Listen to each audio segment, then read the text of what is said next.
Yes, it's unfortunate that we're in the south of France with the convertible and it's freaking cold. But I don't think we can drive a convertible without putting the top down. There we go.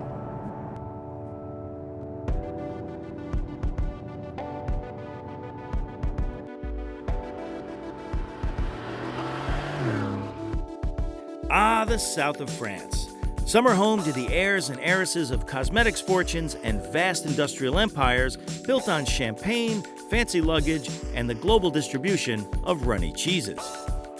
But now it's winter, and the party's over. And that means the great roads above the French Riviera are practically empty, and perfect for a drive in a remastered GT car.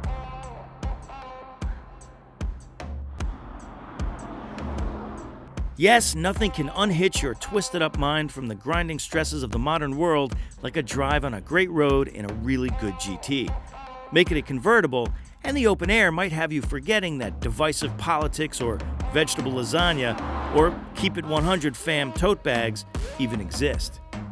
This is the new Aston Martin DB11 Volante. Like the DB11 on which it's based, it's a true GT made for long-distance, high-speed luxury cruising. And just like the DB11 coupe we drove last year, the Volante excels at being a GT. Its combination of power, chassis compliance, and body control is still among the best of any sport luxury car you can buy. Okay, it's cold. We'll crank the heat and get this thing going. Oh, the first thing you notice when the top is down is the sound of that AMG V8. Aston Martin obviously did the intake and exhaust, so it sounds distinctive, yet it still has that 4-liter AMG twin turbo. Oh, that muscular sound that doesn't make us miss the V12 at all. Now they're offering the Volante right now with only the V8, kind of a bold move for them since some purists may miss the V12, but I gotta say, while I love a good V12, oh, this is a really great sounding engine.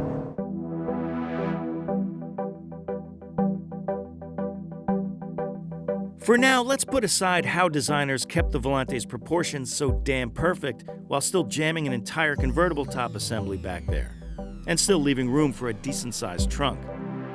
Okay, let's not put it aside. Let's take a look at it. The roof piles into an extra short stack, so there's no need for a high bustle in the rear. I think it's one of those cases of the convertible looking better than the hardtop. Designers also really smoothed out the transitions between the top and the body pieces. Every part of it is pretty much perfect. But the most surprising thing about the new Volante isn't its looks, it's how nimble it is. After all, it's a convertible, and aren't convertibles supposed to ball themselves up like tinfoil at every corner? Well, maybe in the past, but today you can thank modern crash test standards for a huge increase in overall structural rigidity. That's every car made. So taking the Volante's roof off doesn't screw up engineers' fancy wheel location geometry nearly as much as convertibles in the past. In fact, in addition to being significantly stiffer than the previous DB9 Volante, its bonded aluminum structure makes it about the same overall rigidity as an E46 BMW from 15 years ago with a roof on it. Of course, cutting the top off doesn't do its torsional strength any favors, so engineers did add some spot bracing at the front and rear. Check out this shock tower structure. This alone boosted rigidity right at the front pivot points. On these Serpentine B roads, you'll notice the change in sharpened up front end responses. It'll almost make you forget that the Volante is just over 4,100 pounds and as wide as the defensive line at Texas A&M. It is a couple hundred pounds more than the coupe, but that weight did move to the rear because of the mechanism on the roof. So the car actually does have a little bit more rearward bias. The extra mass at the rear changes the Volante's weight ratio to 47% front, 53% rear, compared to the coupe's 49-51 and the V12 coupe's slightly nose-heavy 51-49. Who knew the convertible was going to be the drift missile of DB11s? Like the DB11 coupe, the Volante has 3 modes of suspension damping, from GT, which tunes out the most high-frequency disturbances, leaving a firm but comfortable ride, Sport and Sport Plus modes add increasingly more stiffness and body control. Sport mode dampers provided the ideal combination for these roads. Separately, 3 drive modes applied to the fantastic ZF 8-speed transmission and throttle sharpness from easygoing in GT mode to alert and aggressive in Sport Plus.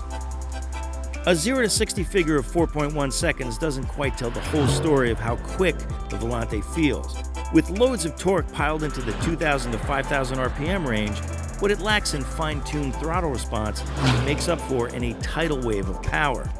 Listening through the hole in the roof, the V8 lacks a bit of upper-end drama that the V12 offers, but I'll take the V8 and the better weight distribution that comes along with it.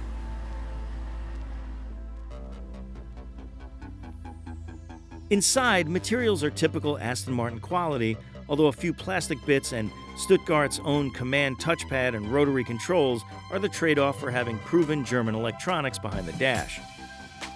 But whatever you think of Aston Martin's new friends, there's no doubting that the DB11 line just keeps improving the more models they introduce. The chassis dynamics just keep getting sharper and better, and it's becoming clear that they picked the right engine to match with their middle GT car. It certainly works in the V8 coupe, But I think this car benefits greatly from having the top come off.